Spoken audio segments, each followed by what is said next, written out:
Hello, good morning. Update po tayo sa garden namin dito sa likod. Ayan, tumubo na naman uli yung ating mga bangkong. Kalamansi, ayan, buhay na siya. Yung okra namin ay mga kailangan na namang harvestin. Laki na. Ito pa rin yung isang kalamansi, madami na po siyang bunga. Silis dahon ko, ang luluso po niya. Yung ang palaya ko, yung alugbati ko, nilagyan ko siya ng pagapangan para sa taas siya gumagapang.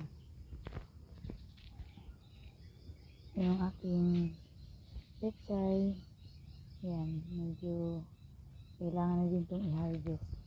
Pero yung iba may mga may inuud. May ano pa ko, hindi ko alam kung anong pangalan ito, basta masarap dito. May lagi sa Bisaya na utang. Gumagapang na siya. Yung sili ko naman, yan, namumulaklak na siya. Sili na bell po ito.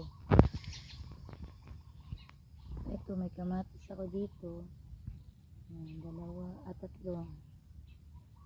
Ang aking talong ay namumulaklak na siya, pero konti pa lang yung bunga, isa-isa pa lang. At least may mga bulaklak na. Yung aking palaya ay kailangan ko na siyang harvestin ngayon kasi malalaki na. May isa dito na nasira, ayun, parang naninilaw. Kailangan ko itong tanggalin. Ito pa may dilaw. Hindi ko alam ba't may dilaw.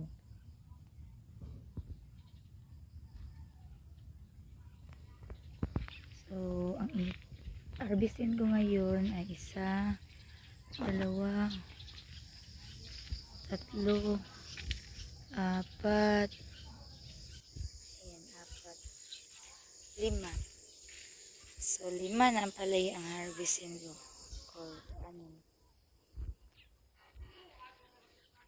Yung aking pipino ay meron na siyang malaki, 2. So, isa at 2. So, thank you Lord at nakakita na rin ako ng bunga sa aking pipino. Yung iba, namumulaklak pa lang yung iba.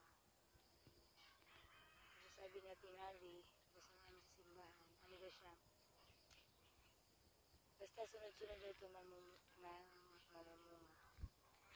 At dito naman guys, tuwang-tuwa ako sa aming kalabasa. Kasi meron na po siyang bunga. Ayun dito. Sana malalaki po ang kalabasa. Yung namin kasi doon sa labas, maliliit. Pero maraming bunga. Siguro mga 8 ang bunga sa kalabasa. So, meron pang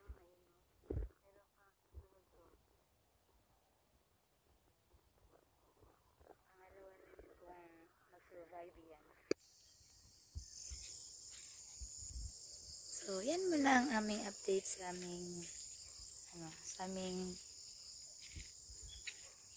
munting garden dito sa likod. Pala, yung sitaw ko, parang matanda na siya. Siguro kailangan na din itong bunutin, tapos palitan ng papalitan ng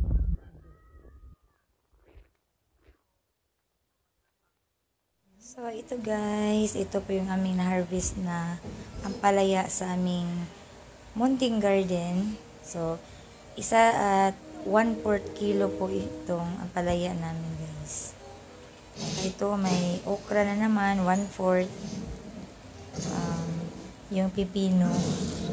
And kinain namin yung pipino.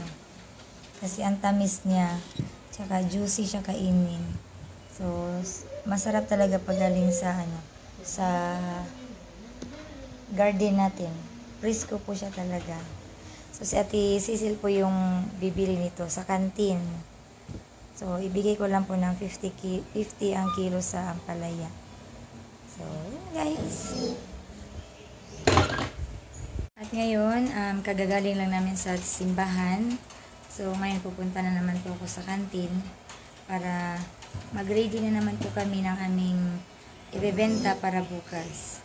So, maggawa kami ng lumpia, ng chicken na ipiprito bukas, mag-marinate, magawa ng ice juice, ice water, at iba pa.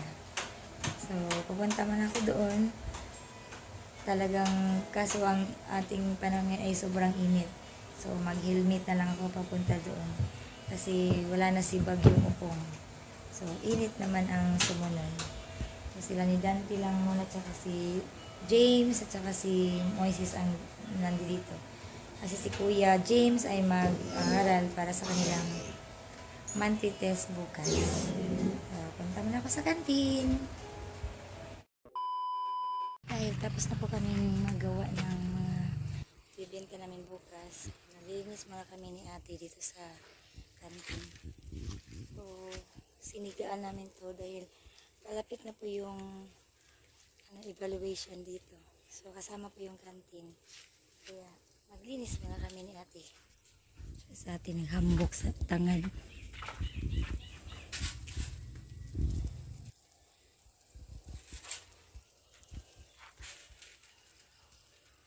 Si Bruno. O man ano buhat itong alugbatit eh.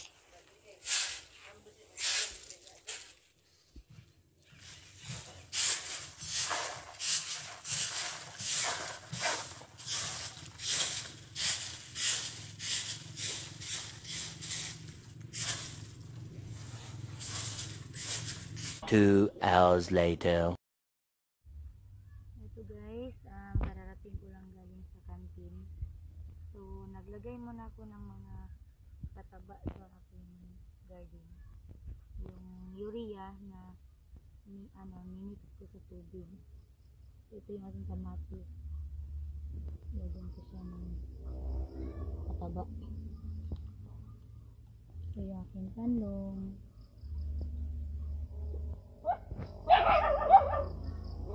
Ito guys, natapos na po akong magdilig ng pataba. Niligan ko siya ng pampataba.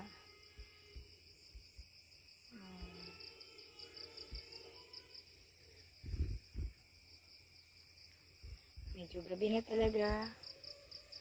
Gabi na talaga ako nakatapos dito sa pagdidilig. Kumusta na kayo yung atis ko? Oh, may bunga na rin yung atis namin.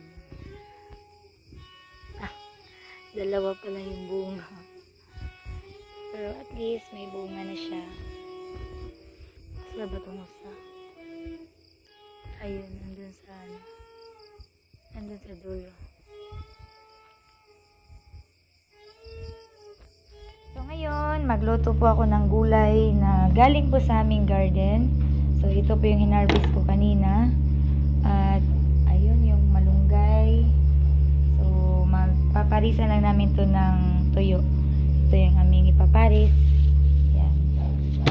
So ito po yung aming ulam ngayong gabi.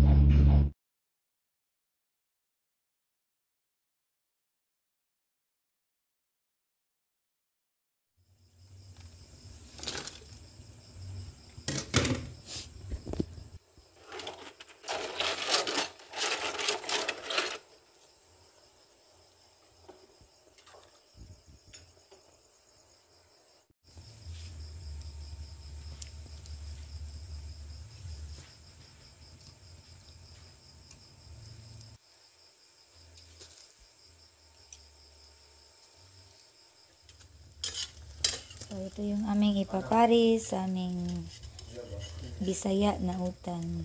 Lauoy.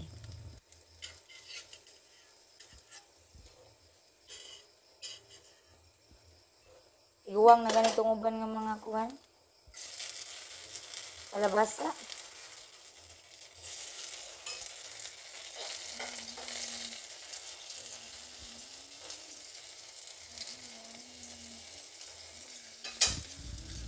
Sarap niyan. Kain na tayo guys. Sarap na aming gulay na Bisaya. Oh, si Moises, okay. Nilutaw ang buwad. Lumitaw ang tuyo ni Moises. Day na mo. Ito ka ni Kuya, Bi.